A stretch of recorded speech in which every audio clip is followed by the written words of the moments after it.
राधे राधे मित्रों।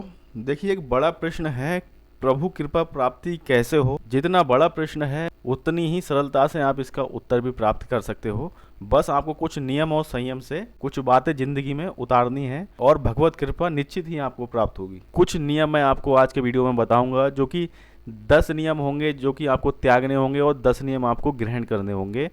तब आप देखेंगे कि स्वतः ही आपके जीवन में परिवर्तन आएगा। तो सबसे पहले बात करेंगे 10 त्यागने योग्य नियम क्या क्या चीज़ें हैं। तो देखिए, पराय अहित का त्याग। एक लाइन में आप समझिएगा, पराय अहित का त्याग।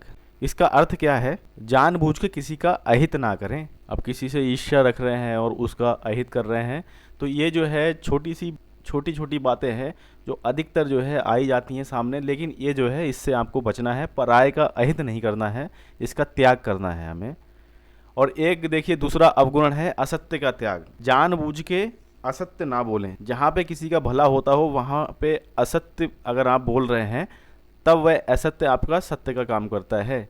जैसे कि आपने एक कहानी सुनी होगी कि एक शिकारी एक गाय के पीछे पड़ा हुआ था और रास्ते में एक ऋषि तपस्या कर रहे थे। शिकारी ने पूछा कि इस रास्ते गाय गई है, तो उन ऋषि ने कहा कि इस रास्ते से गाय नहीं गई है, क्योंकि वहाँ पे उस गाय के प्राण बच रहे थे। तब ऐसी स्थिति में असत्य भी उनका सत्य का काम कर गया और वो असत्य असत्य नहीं माना जाएगा, उसको असत्य की संज्ञा नहीं दी जाएगी। तो जानबूझ के असत्य नहीं बोलेंगे आप। ये जो है 10 नियमों में दूसरा नियम है। तीसरा नियम है पर स्त्री व पर पुरुष का त्याग करें। देखिए, जानबूझ के किसी भी पुरुष या स्त्री का स्पर्श ना करें। किसी प्रलोभनवश किया गया किसी पुरुष या स्त्री का स्पर्श व्यभिचार की संज्ञा में आता है और इस तरह के स्पर्श से मन में विकार उत्पन्न हो जाता है और उससे मनुष्य का पतन प्रारंभ हो जाता है। चौथा है क्रोध का त्याग। अब क्रोध में क्या है, कभी कभी कुछ लोग अकारण ही क्रोध करने लगते हैं। तो कभी कभी मन में क्रोध आ जाता है, चलो मन में आ गया, लेकिन अब किसी को जाहिर मत होने दो बाहर से कि ये क्रोधित भी है। जहाँ तक हो तो अपने मन को काबू में रखो कि क्रोध जो है आपको नहीं करना है। क्रोध आ गया है तो बाहर व्यक्त नहीं करना है। तो इस तरह से जो है क्रोध को त्यागेंगे, जिससे कि बड़ी बड़ी हानियों से आपका बचाव हो जाएगा। फिर है देखिए अश्लील विनोद का त्याग। अश्लील विनोद का आश्रय ये है, किसी भी तरह का गंदा भद्दा मजाक नहीं करना है किसी के साथ में जिससे किसी को ठेस पहुँचे। आप जा रहे हैं कहीं, रास्ते में आप खड़े हैं और कोई स्त्री या पुरुष जा रहा है और आप जो है उसका मजाक बना रहे हैं, तो वो एक सत्पुरुष के लिए शोभा नहीं देता है। तो इस तरह के कृत्यों से बचना होगा।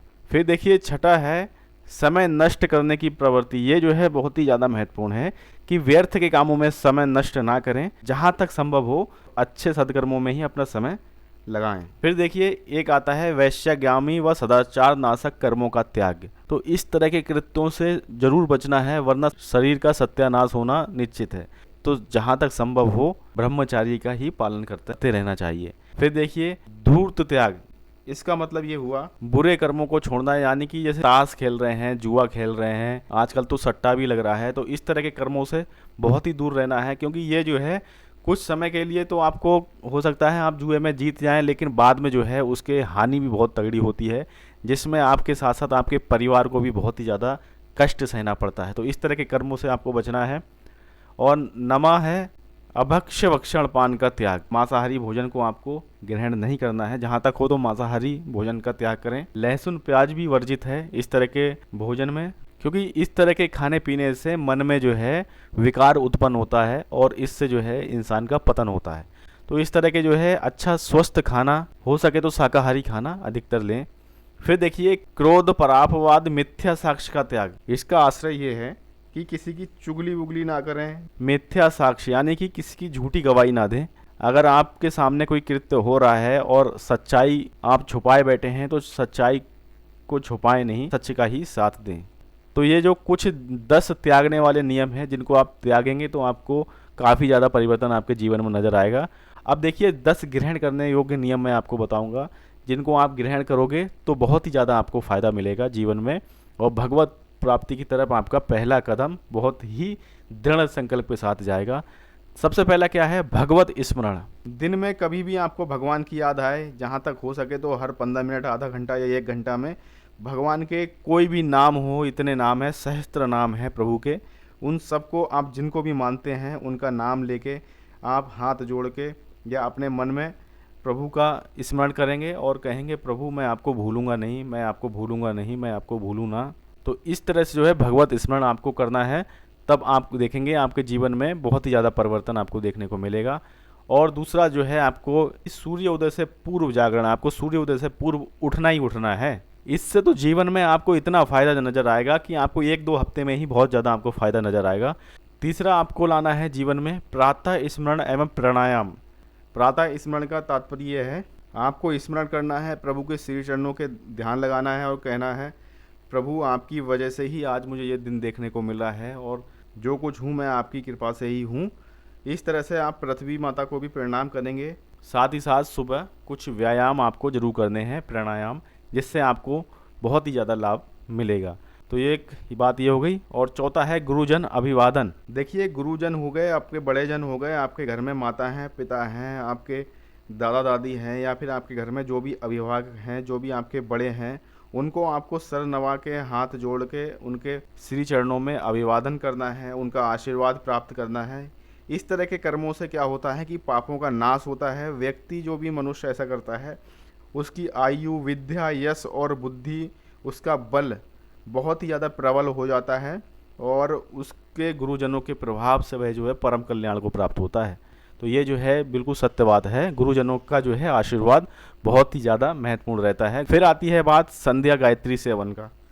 तो संध्या गायत्री सेवन में आपको क्या करना है, सुबह शाम आपको भगवान की पूजा करनी है और हो सके तो एक माला लें और माला में नाम जप करें। आप इस चीज़ का ध्यान रख सकते हैं कि जो माला है उसमें 108 के आसपास मोती होने चाहिए। 108 नाम जप आपके हो जाएंगे, जो कि बहुत ही पवित्र माना गया है 108 की संख्या के लिए।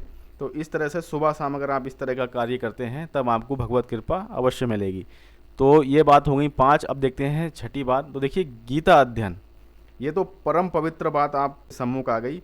प्रतिदिन श्रीमद् भगवत गीता के एक अध्याय का पाठ करें और हो सके तो उसके अर्थ के साथ अगर आप समझोगे तो बहुत ही ज़्यादा आपको आनंद के साथ रुचि भी आएगी। फिर है सत्संग, स्वाध्याय, भगवत नाम जप। सत्संग से तात्पर्य यह है कि अगर आप किसी अच्छे गुरु के सानिध्य में हैं तब आपको सत्संग जो है, भगवत कृपा आपको अवश्य ही प्राप्त होगी। आपके गुरु का मार्गदर्शन से आपकी उन्नति निश्चित ही रूप से हो जाएगी।